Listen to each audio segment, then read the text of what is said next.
Hello, everyone, and welcome today. Thank you so much for joining us this afternoon. Thanks for joining us here at Bespoke Education for this college essay masterclass, Crafting a Memorable Personal Statement.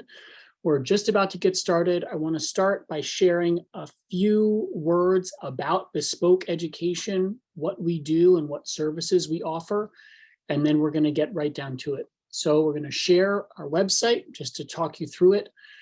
Biggest thing we're doing these days is test preparation, because that's a lot of what is on everybody's mind. And this is what we've been doing for the longest time, really since the company began. And we tutor just about every test that you can imagine, especially for the New York City region. So the IC and the SSAT, those are top of mind right now. And then the SAT and ACT for college admissions as well, and everything else that you see on the list there. We also, and sort of foundational to that, we just know tutoring really well. For 20 years, we've been really investigating what makes good tutoring.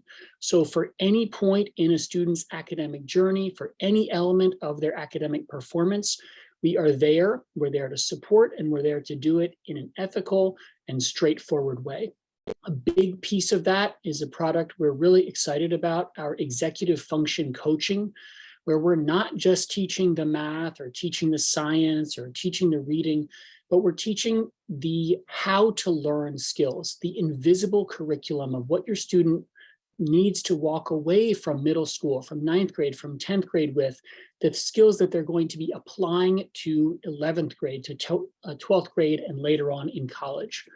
A really exciting program here is the Bespoke Education Access Program, where we're partnering with schools, private schools, public schools, charter schools, and non-school organizations to offer our expertise to their students in class formats, in small group tutoring, sometimes in one-on-one tutoring, to really live out that mission of equity and access in education, which is a really key part of our work. Then lastly, and most notably for today, we do college counseling. We've just hired a new director of our college counseling program. It's a really exciting way to unify the services that we provide. So we do admissions advising, we help create lists, we do academic advising if students are wondering about what courses they should take in high school to position themselves for college. And then we do sample interviews. We help students craft their resumes for their applications. And notably today, we work with students on their essays. We've been doing this for years. We've got some really great techniques and some great tutors that we'd love to share with you. So let's stop the share. I'm going to welcome our panelists for today. We've got Helen Cespedes and Eden Ohayon, who are two tutors who've been here for a long time. They're colleagues and friends. Hey guys, it's great to see you. Thank you for joining us. If you guys can just say a few words about your background in education and some of what you're working on with your students these days as introduction, that would be terrific. If we can do Helen and then Eden, that would be great. Sure. Thanks, Dan. Hi, everyone. Good afternoon. My name is Helen Cespedes. I grew up in Boston. My parents are both professors, so the academic calendar has just been deeply ingrained in my bones since birth. And then I came to New York to attend Barnard College, where I majored in comparative literature. And while I was at Barnard, I worked with the Peer Writing Center. So I helped my peers with their essays and underclassmen with their essays. And then I decided I wanted to live inside the books. So I immediately went to Juilliard to pursue the actor training there. And while I was there, I also worked in the Writing Center, helping the underclassmen with their essays there. And ever since graduating from Juilliard, I've been balancing my artistic career with my education career. And I tutor all sections of the SAT and the ACT. I do academic support, and I particularly love working on college essays with students because I feel that it's this rare privilege to get to guide a student through the vulnerable and often uncomfortable writing process and to share their personality with schools. So that's something I do as a tutor that I particularly enjoy. Eden, what about you? Hello, my name is Eden Ohio. I have been with Bespoke for 5 years, though I've been tutoring for also a little over a decade. And I teach test prep. I run the whole gamut from middle school tests to high school tests to college tests, general academic support. And my favorite things to work on with students are college essays and general writing. So this is a very special privilege for me. And I think that's because writing is a passion of mine as well. I attended Yale for my undergrad, and there I majored in English with a writing concentration, which is how you do creative writing there. And through the writing concentration, I took wonderful classes on personal nonfiction with essayists, and I draw upon that experience very often when I work with my students on college essays, as we will talk about shortly. But I totally agree with Helen. It's a privilege to get to work with students on these narratives, and I find that it can be a very empowering experience for students to sort of articulate their narrative and really own their narrative. And I am always just honored to be part of that process. Thank you both. A couple of logistical items before we begin. We have a poll that's going to show up on your screen right now. So please take a moment to answer that. It just gives us a sense of who is here. This is a live webinar, and so we do respond to that, and it just helps let us know that. Also, along those lines, we've got a Q&A and a chat for interactivity. The Q&A questions are seen by everyone, and you can post anonymously if you would like. So we would encourage you to use the Q&A just because that contributes to the sense of community here in the webinar. But if you would like to chat us directly, that is not seen by the other attendees. So that could be for a question that you're wondering that you would rather not go into the Q&A. So either one is really fine. And then lastly, we are here at Bespoke to help get useful information out there and to help you see the kind of work that goes on here at the company. And so along those lines, please do give us a call. The calls are free. We've been answering those calls for 20 years, really helping families and students at any point in their academic journey.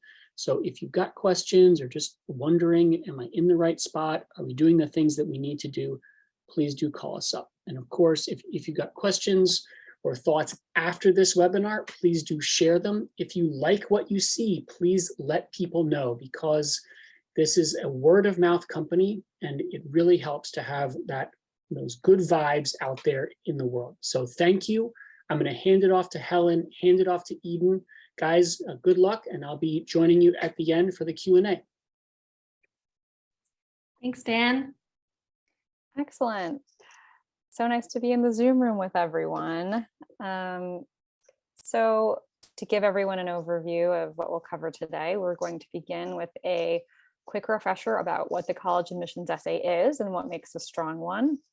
And then Helen and I are going to model the college admissions essay writing process all the way from square one, starting from scratch, to the final polished product, where Helen will play the tutor and I will play the student. And we have also left time to answer your questions at the end.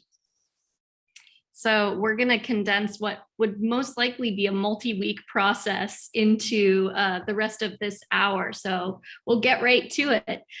So if we could go to the next slide, we'll talk about what is the admissions essay. Well, it's short. It's only 650 words.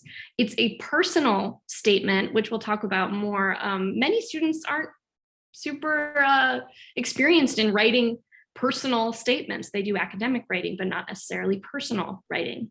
It's part of the Common Application, which most colleges require the Common App or accept the Common App.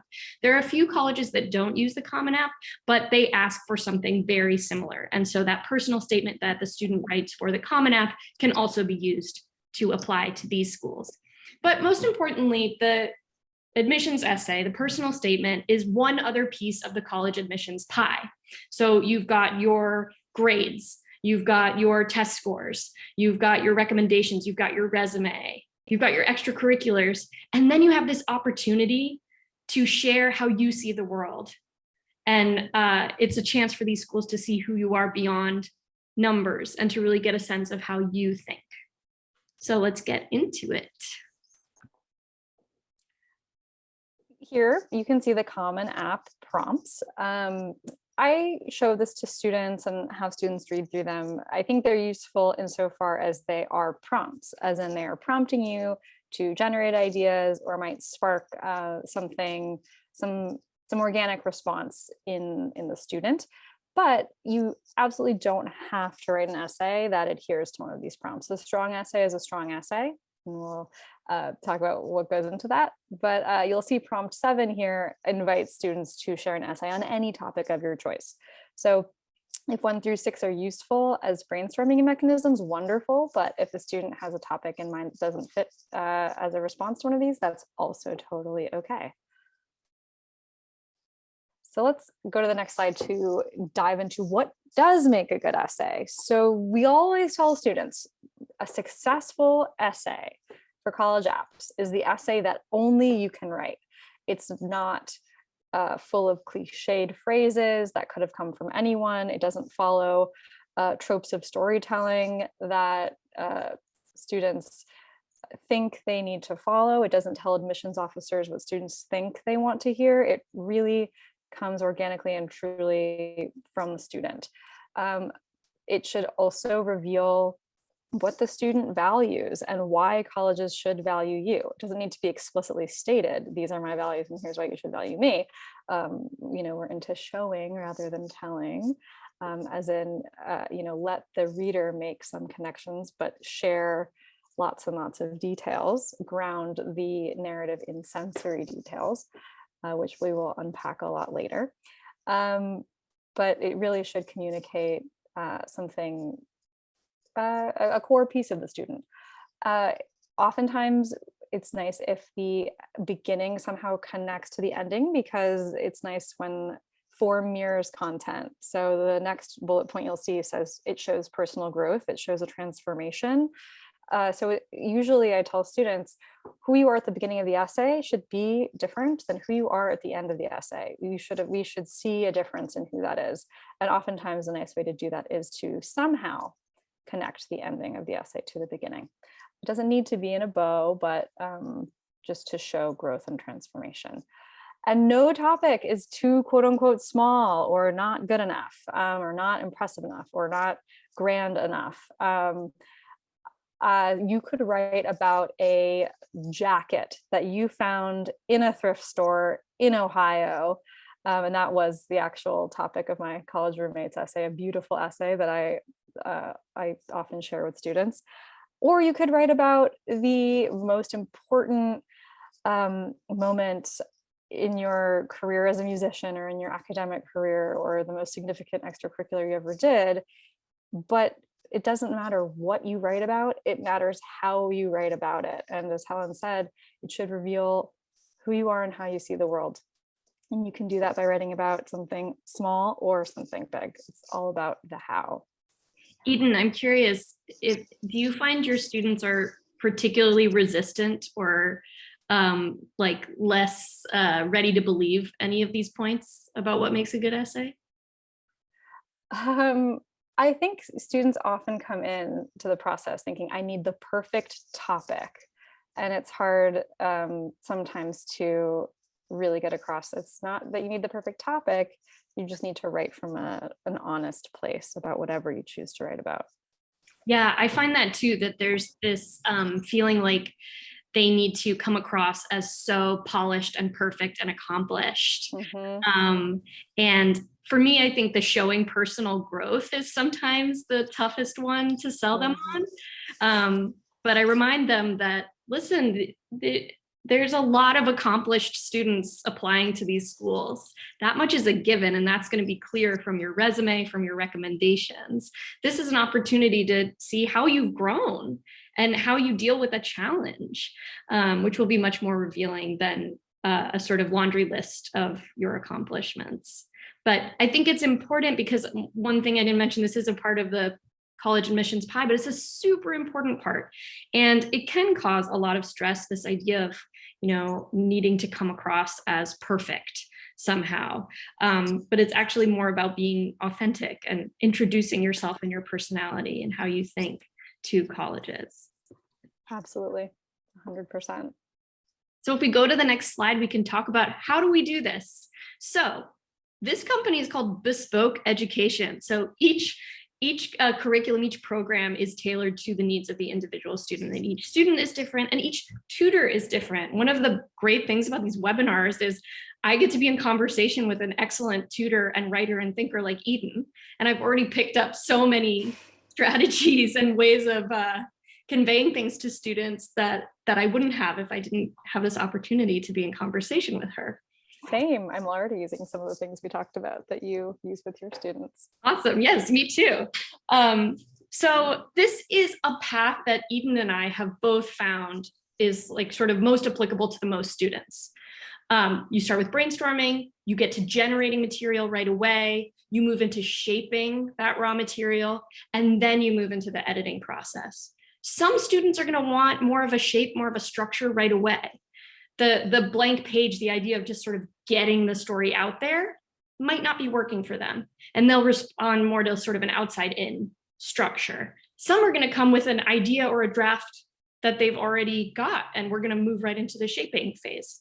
But here's sort of from like first rehearsal to opening night path forward. So if we go to the next slide, let's talk about this first step in the process, brainstorming.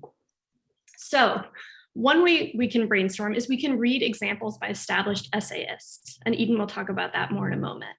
And then we both like to get our students writing immediately to sort of rip the Band-Aid off the idea that writing is intimidating or something has to be perfectly crafted in order to be allowed to be on the page.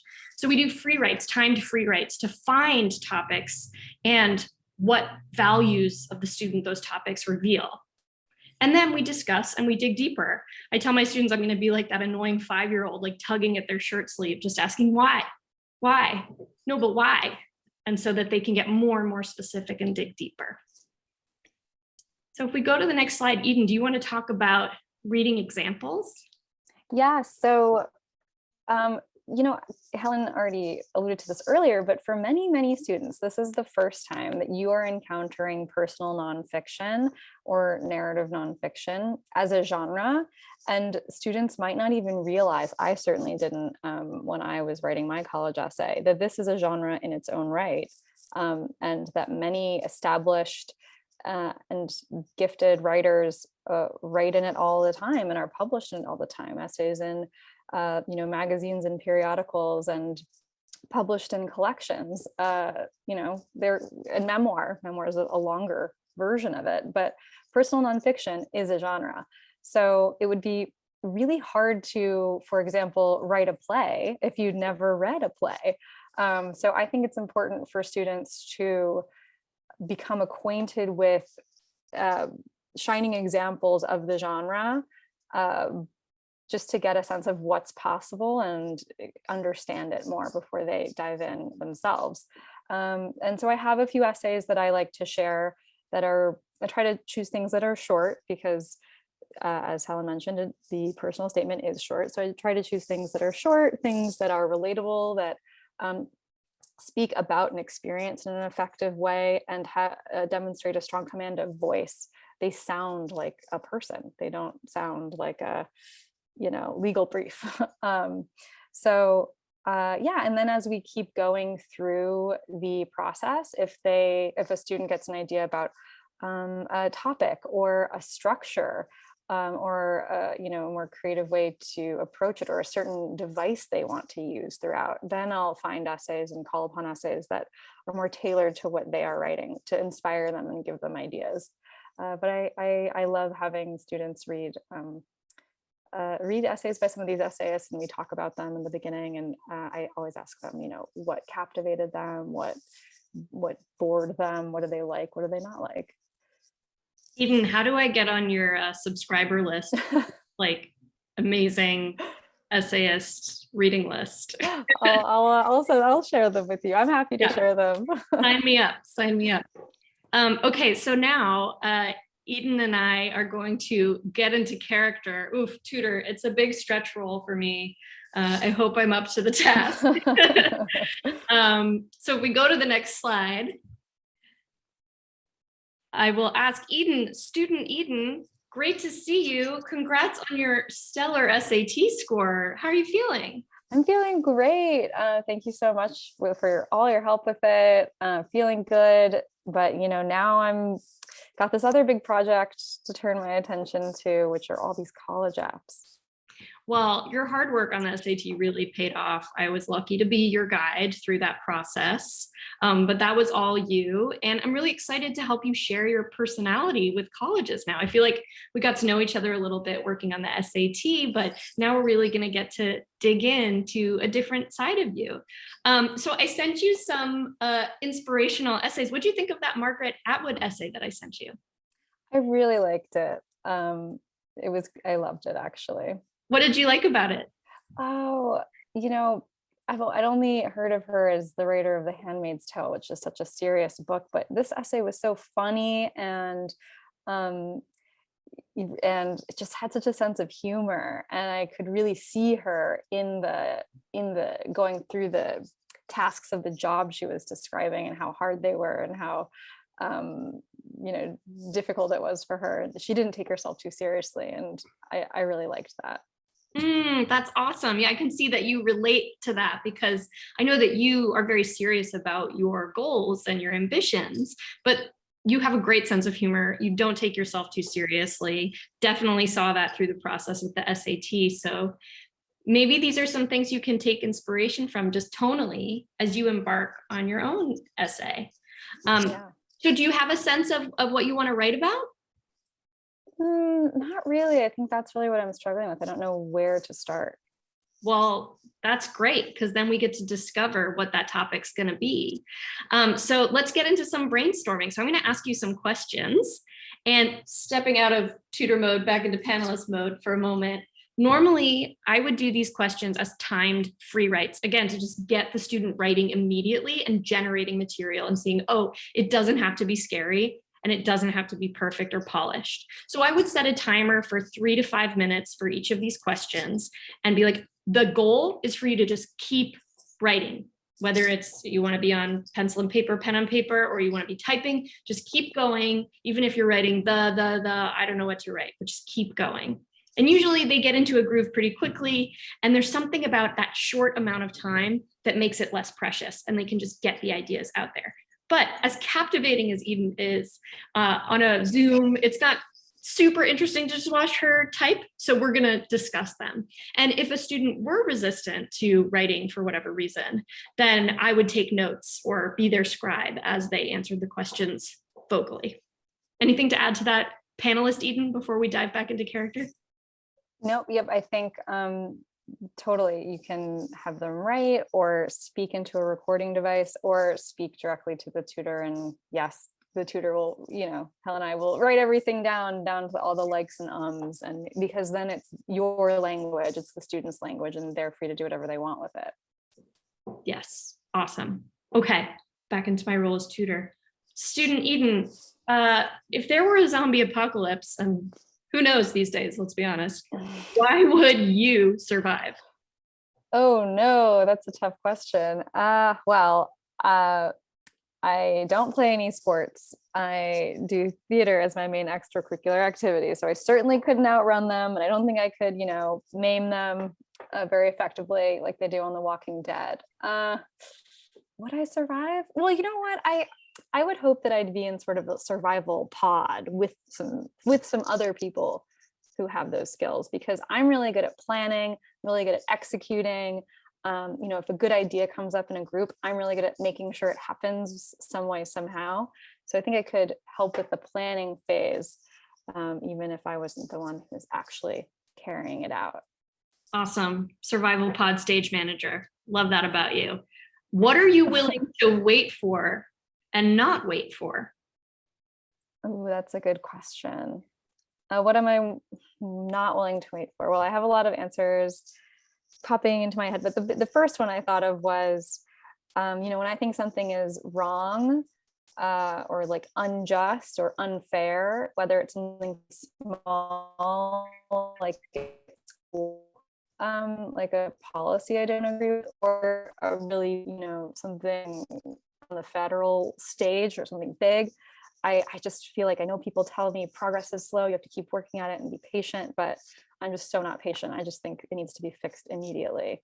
So that's where I don't have a lot of patience. But something I am willing to wait for, I think if I have a really long-term goal and I'm working toward that goal and I know the steps are in place and I'm taking those steps, I'm willing to wait for the payoff at the end, even if it's going to be in a long time. Like I think I told you last year, I really want to be valedictorian when we graduate. So I've been working toward that goal for a few years.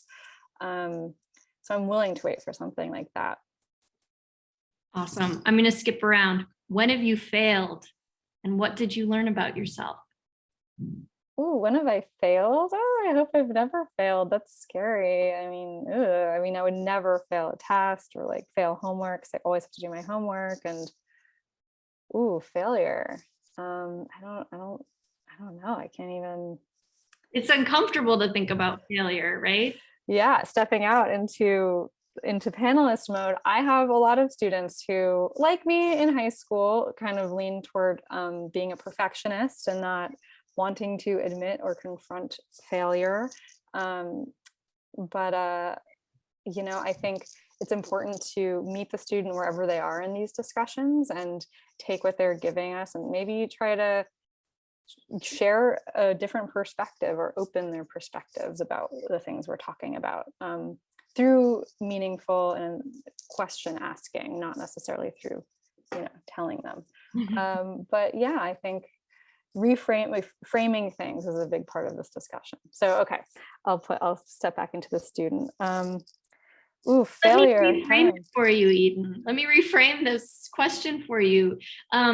Was there ever a goal that you had your sights on that didn't pan out the way you expected, or a moment where you felt like really disappointed, or you had to pivot? Oh, well, I told you about that play, Romeo and Juliet, that we did last year. And I don't think I ever mentioned this, but I really, really, really wanted to play Juliet. That it was really like my dream, but I did not get cast as Juliet. And actually my best friend did. So that was kind of disappointing. Wow. What was it like to have your best friend get cast in the role that you wanted?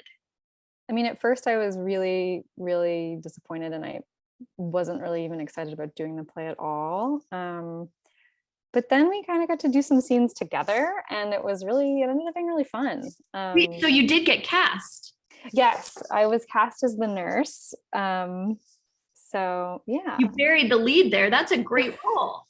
It wasn't the role I wanted, but it ended up being really fun. What was fun about it? Well, she's really funny. And I think, people think of Romeo and Juliet, oh, it's this big tragedy, but like she is the comic relief. And I'd actually never done comedy before. And I figured out it's something I actually really like. Wow. Well, I would have loved to see your Juliet, but I really would have loved to see your nurse. I'm sorry, I missed that. Okay, final question. Is there a pursuit that's part of every week or every day for you? Well, I mentioned theater, so that's, when we're rehearsing a play, definitely. Every week I go to youth and government meetings on Mondays. So youth and government is basically model legislature. So we sort of,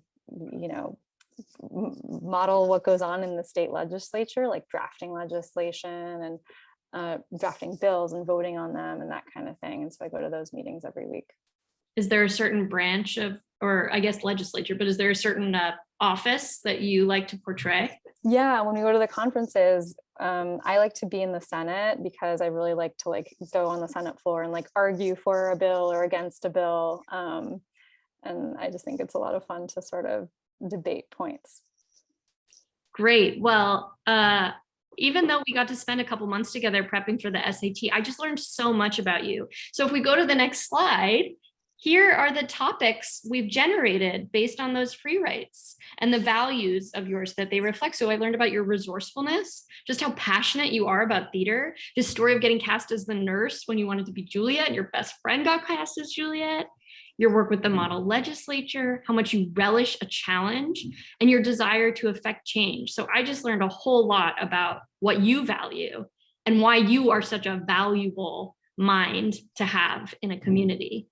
So let me ask you, Eden, is there a certain topic or question that you felt like, oh, I could talk about this a lot more? Yeah, I guess the Romeo and Juliet saga, I mean, that was like such a big saga of last year, and I kind of haven't thought about it since then, but I guess there was a lot that happened that I haven't really thought through, but I was interested in talking to you about it. Well, a personal essay is a great place to think through something. And I'll be honest, personally, I want to hear the saga.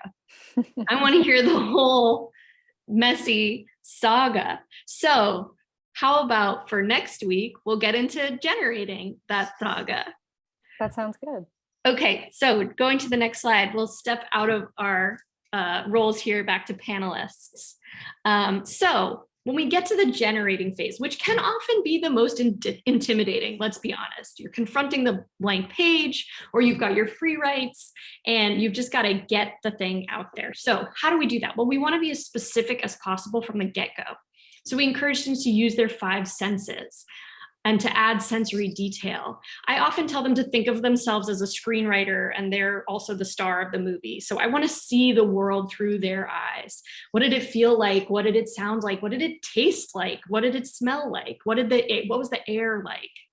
And then you can use those details to convey emotion and tone. And then before you know it, you're showing rather than telling. And without even thinking about it consciously, students find themselves using similes and metaphors to convey this experience. So being specific as you're generating is really the name of the game. So let's go to the next slide. Eden, how do we tell the story?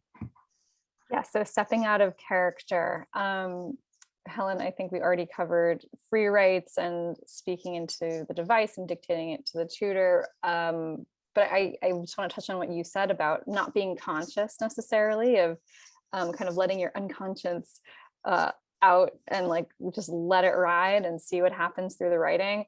I think that's another really important reason that I have students do the free writes with the stream of consciousness writing, which not all students have ever done before, because it's not like everything has the end goal of, oh, this is going to end up in my essay. In fact, most of the material won't end up in your essay. Most of the material maybe it'll end up somewhere in a supplement. We save everything, we go back to it. But the point is, maybe you needed to, write for 4 minutes saying, I don't know what to write. I don't know how to respond to this prompt. Oh, but that makes me think of this, which makes me think of that. And then when you get to that last minute, that's maybe where the seed of the idea happens.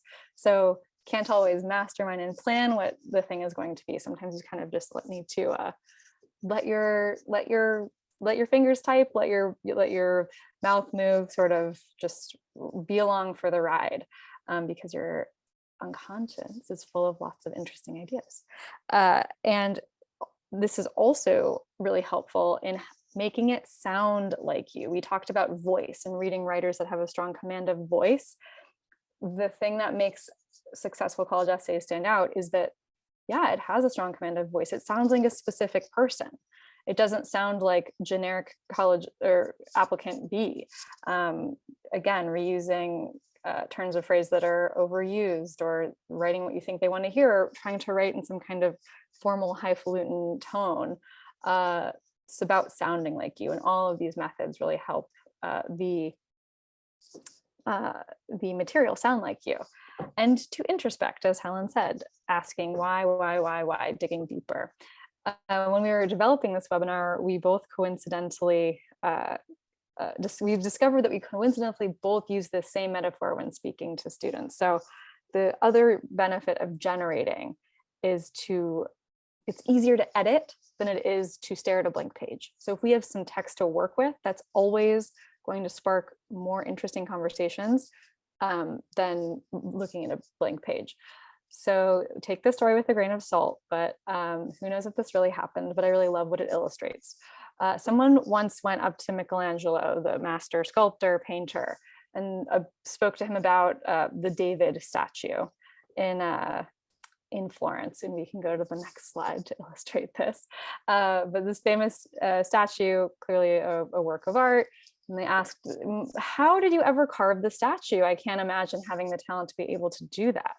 And Michelangelo said, well, I didn't so much carve the statue as I chipped away at all the pieces of marble that weren't the statue, and the statue revealed itself, but it was always in the marble.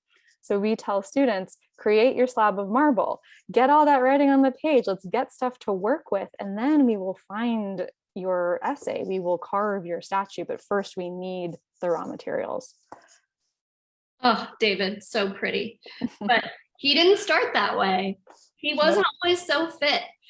So if we go to the next slide, we can talk about how creating that giant slab of marble can be intimidating. And I find listen, I relate. And so I can share from personal experience with my students how uncomfortable and vulnerable the writing process can be. Sometimes it's exhilarating. Sometimes it feels like a mundane task, but often it's uncomfortable. And chances are, if it's not uncomfortable, you're not necessarily writing something that shows personal growth or is that compelling to read. So I find that a lot of students avoid the writing task. And so just some tips on how to conquer that avoidance and how to face it head on.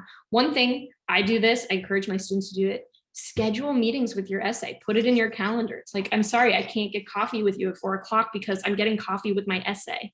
We have a meeting on the books.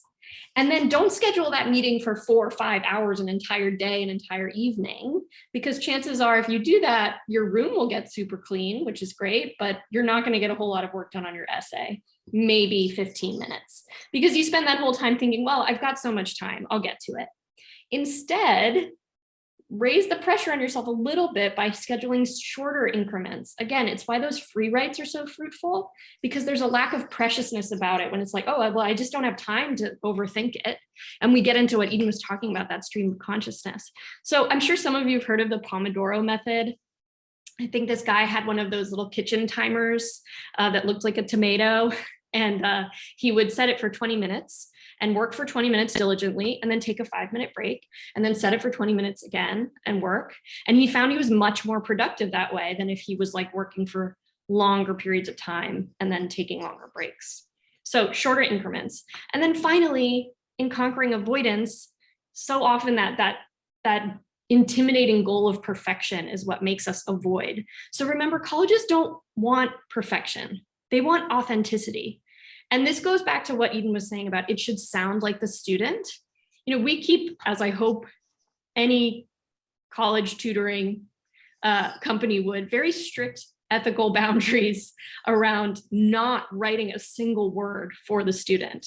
And not only would it be unethical for us to do that, it also would not help the student's cause, because it shouldn't sound like the tutor. It should sound like the student. It should reveal who they are so that their voice jumps off the page, because that's going to serve them much better. Okay, Eden, anything to add to that? No, I think that was totally covered it. Okay, great. Then let's dive back into character. And we'll go to the next slide. So Eden, thank you for telling me the beginning of this saga.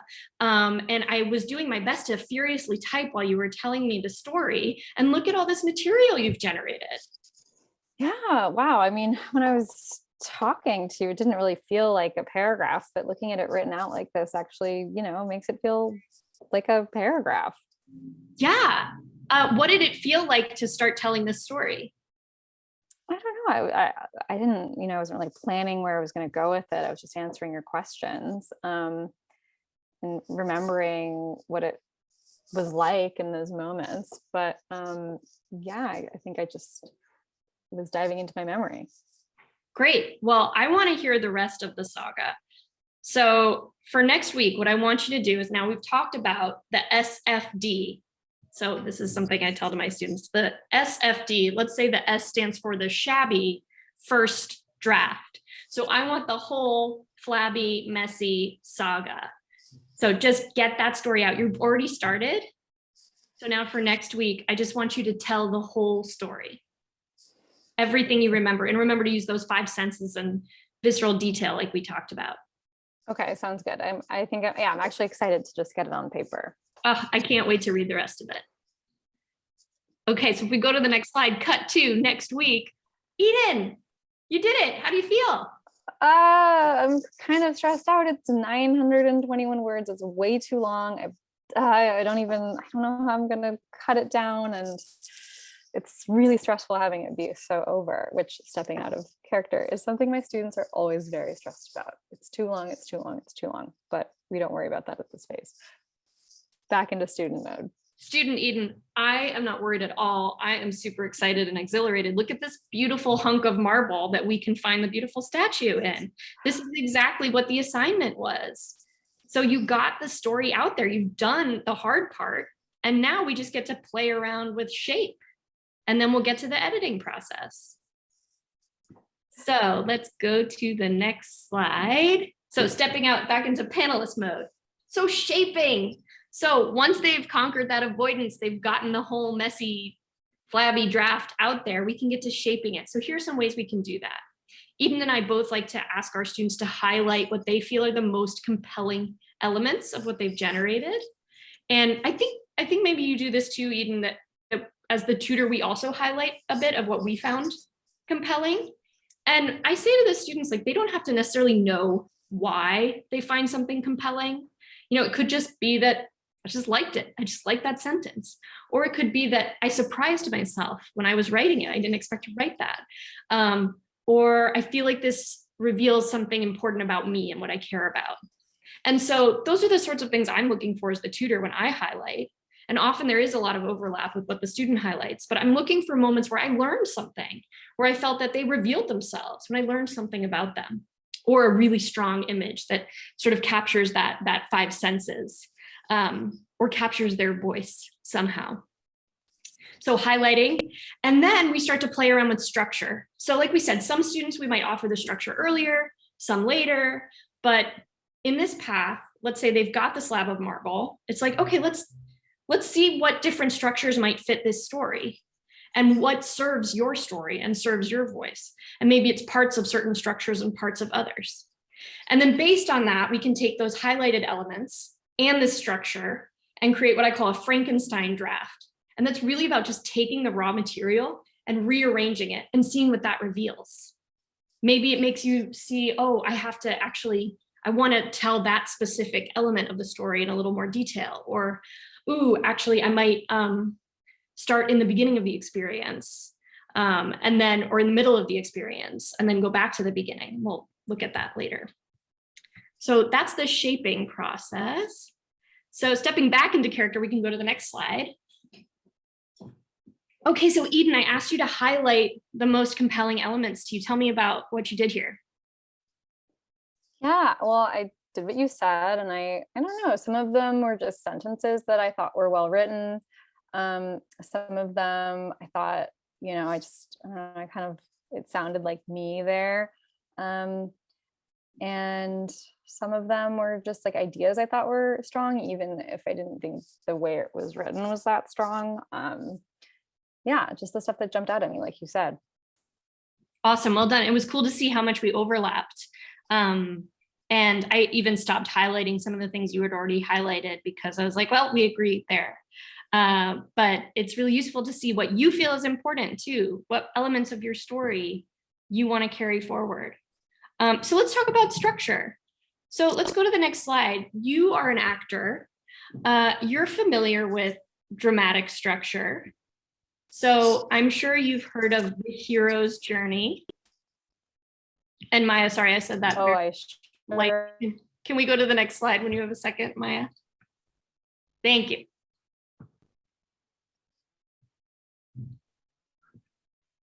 So Eden, here we have it, the hero's journey. Have you seen this before? I have, yeah. So you started with a want or a strong desire in this story. What was your want? I wanted to play Juliet. And how did you pursue that goal?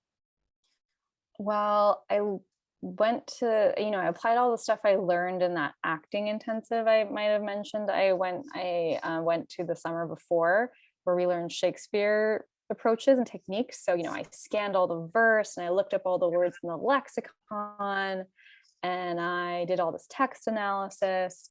And then I did like work on movement and physicality and all the stuff I'd learned over the summer. So I just put all this work into my audition. So you're like, I'm going to work on it. I'm creeping up that slope. And then what happened? How did the audition go? It actually went really well. I think still to this day, it was my best audition ever. Woohoo. So great. You got the part? Well, no. Arg. Yeah. What happened? Well, my best friend was cast as Juliet and I was cast as the nurse. Yeah. So then how did you feel? I was really disappointed. I mean, that whole weekend, I don't think I even did anything fun. I just, like watched reruns of Gossip Girl and like listened to sad songs. Oh my gosh, the original Gossip Girl is so good. Oh yeah.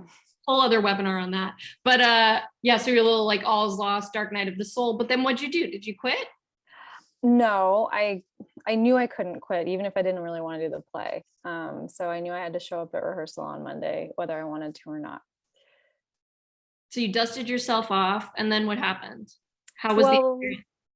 Well, then I applied all the stuff I did to Juliet to the nurse, did all scanning and looking up and analysis and movement stuff, and yeah, so I just kind of applied it to the new role. And how was it playing the nurse in the end? It was really fun. I mean, I didn't realize it when we were in rehearsal because we didn't have an audience, but once we had an audience, like, people were laughing, and I guess I'd never really had that experience on stage before, so it was really cool to experience that. Sounds like maybe you gained some self-knowledge. Yes, now I know that I'd written off comedy, but that's, maybe I was too fast to do that because it was really classic awesome. Heroine. You started with thinking you wanted one thing, you didn't get it, and you got something else that you didn't know that you wanted. So what do you think about this structure? I like this. I think it pretty much matches what I had drafted anyway, like what naturally came out. I rearranged a few of the pieces, like I started in the middle instead of the beginning, but yeah, I like the structure. Yeah, this structure's been around for centuries, so you have full poetic license to mess around with the order of it. So let's step out and talk about a couple other structures that we might offer to students. Yeah, so the classic hero's journey narrative is a powerful one. It's been around for millennia for a reason, but sometimes an analytic essay better serves the ideas that the students are coming up with. And I see these more as following a student's train of thought rather than a particular sequence of events. And I think when students are trying to thread or perhaps want to thread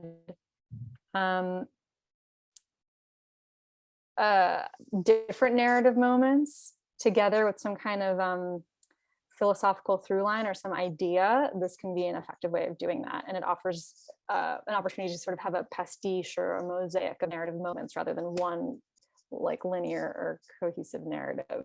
So it's more idea based. Yeah, and then on the next slide, here's just another structure. It's a way I frame it to students, and it's the spark, the question, the decision, the lesson, the future. So these sort of subheadings are intentionally open-ended because it sparks what it sparks for the student, but it leads them on a kind of quest, and it's something to hang their ideas and their story on. So different structures, some students might take elements of some and use them and throw away other elements. So it's like whatever helps them tell their story. So if we go to the next slide, we can dive back into character. And Eden, okay, so taking your highlighted moments and using elements of the hero's journey, you've created your Frankenstein draft. And I see you've written some notes to self. Tell me about those. So yeah, I kind of took the highlighted portions from before. And what I liked about that is I ended up with all my favorite stuff. So it was like less about cutting and more about keeping what I loved. And I just, I didn't write it that way, so it doesn't fit perfectly together yet. So I just kind of wrote notes about where I need to fill in elements of the story and transitions and things. Awesome. Well, that sounds to me like you're ready to get into the editing process. Yep. And good thing that we never delete anything. We always save. So if there are elements that, didn't make it into your Frankenstein draft that you then need to bring back in, you have them there in your Google Doc. Yes. I love saving everything just in case for a rainy day, because you never know when you'll need it. So editing, stepping out of my role as the student, this is where, once the thing has a shape, once we've got the content and the ideas there, that's when I start to pay attention to language and pay attention to the nitty gritty. I don't think it's useful to tell students that they're not using an apostrophe correctly when they're doing free writing. I think it just adds to the anxiety about writing, or maybe will make them hesitate going forward. I want them to be totally free to explore and, without judgment, or, as Helen said, being too precious about anything. So I think really reserving editing and language for the end is an important part of the process. And you might have noticed Helen at no point said no to anything I offered up until perhaps the editing point. Everything was yes, give me more, we might save this for later, we might use this elsewhere, but everything was encouraging me to keep generating. And I think that's an important part of the process until we get to editing, where we start to pare down and cut and make sure that everything is, all the commas and apostrophes are where they should be.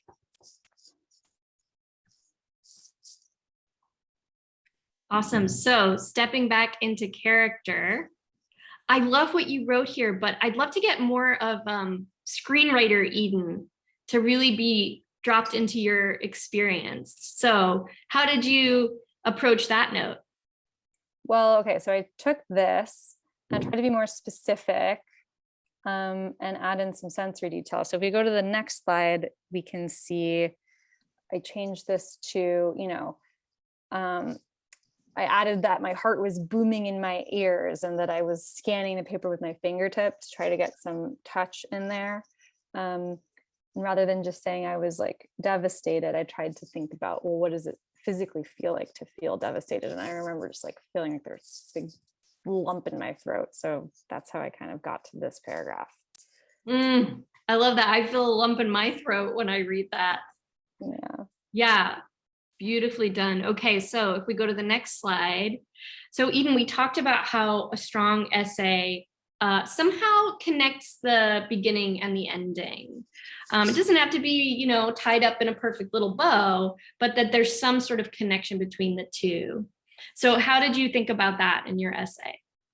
Well, I kind of naturally started in the middle. Like when I remembered the whole experience, I remembered the moment of seeing my name next to the nurse. And I remember like how I really wanted in my mind's eye to see it next to Juliet. And that was all I could think about. So that's kind of where I naturally started. And then when I was thinking about how to end, I think it was more about like, I wanted to write something that would convey how I had changed my relationship to seeing my name next to the nurse. Like in the beginning, it was like this thing that set me into a doom spiral. But at the end, it was something I could really be proud of. That true victory, that self-knowledge. Yeah, I think that image of seeing your name is so strong in both the beginning and end. Great. Okay, let's go to the next slide and let's talk about this first paragraph. I love all the detail, but it's a little long. What do you think? Yeah, I was reminded in this first sentence of when we were working on grammar stuff for the SAT, how like if it's supposed to be concise. So I said interminable, but then I said seemingly lasting forever, which basically just defined interminable. So I just let interminable stand on its own. And I just tried to shorten things, I guess, tighten them. And then in these last two edits, I remember you said in one of our discussions or in editing something, at some point you were like, well, you don't always have to qualify how you feel, you can just state it. So rather than I feel this, I feel that, I just cut the feels and I just let my writing speak for itself. Right. It's implied that that's how you're feeling because we're already so in your head with all these beautiful details you've put into your essay that we know it's how you even feel. Awesome. Okay. And then we talked about removing excess modifiers. So if you're describing something more than once, or if there's a more concise way to describe it. So if we go to the next slide, how did you approach that? Well, here in this first sentence, I just sort of tried to express what came after the dash more concisely, and I put it before the sentence.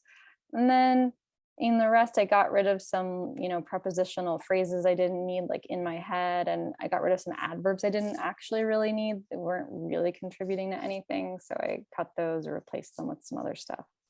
Right. Every word is an opportunity to reveal some of yourself.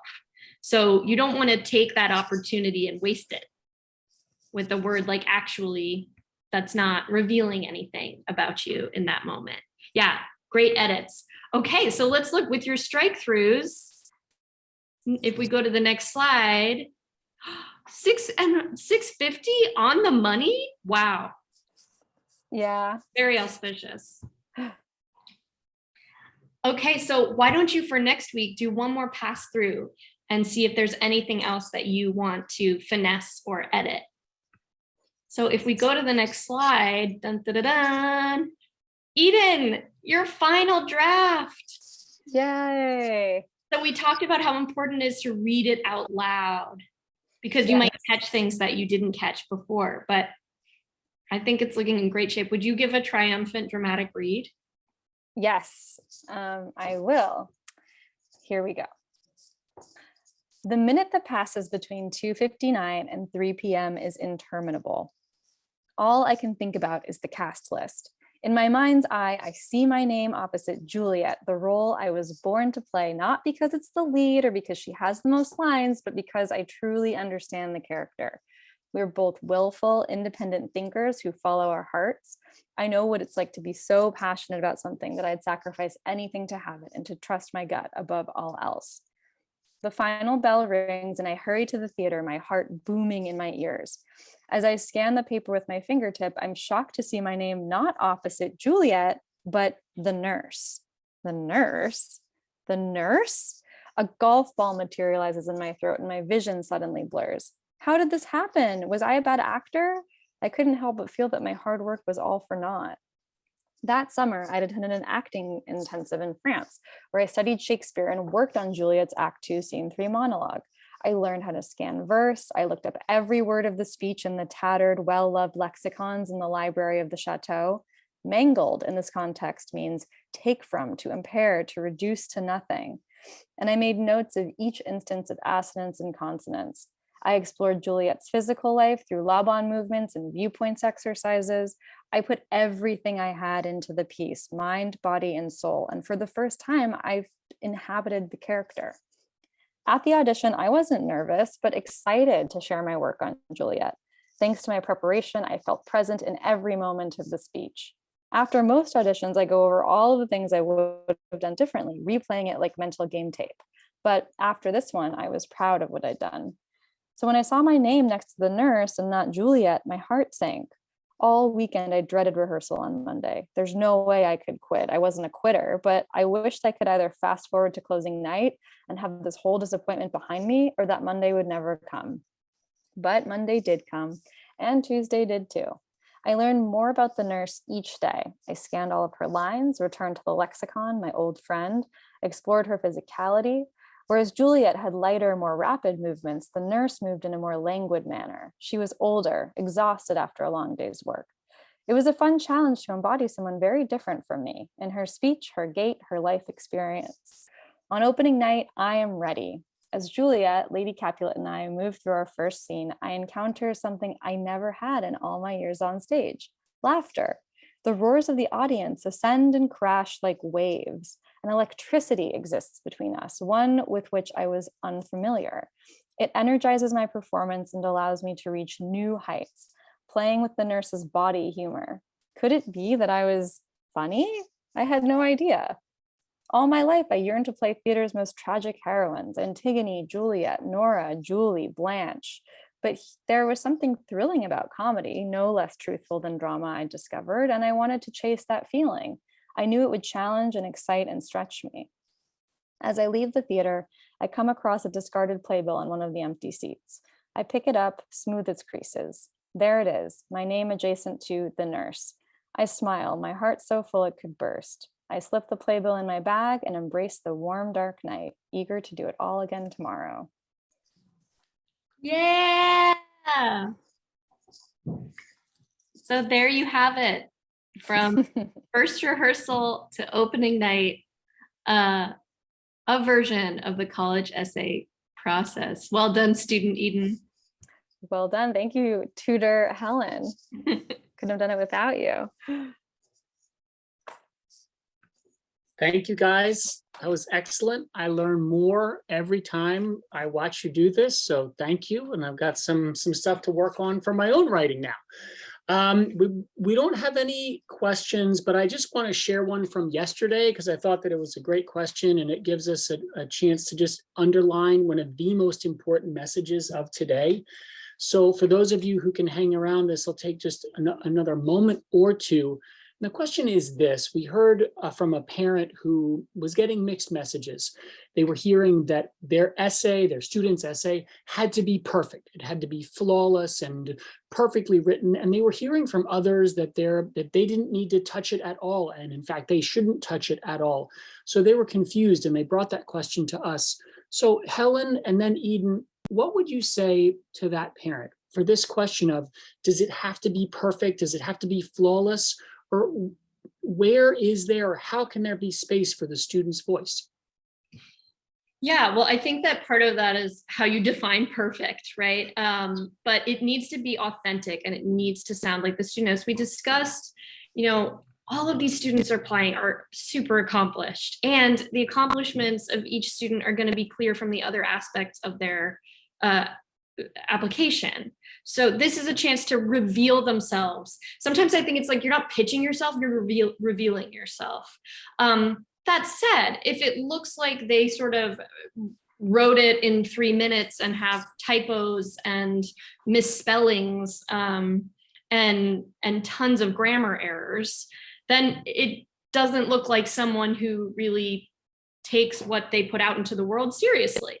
So it needs to have that backbone of effort and rigor, but it also needs to be authentic. I think, listen, if there are 1 or 2 or 3 even grammar errors in an essay, I don't think that that's what's gonna, remove a student from, consideration. But if it really comes across as a slapdash, they didn't put any effort into this, then that just is sending a message to schools that they didn't really take the assignment seriously. Eden, what do you think?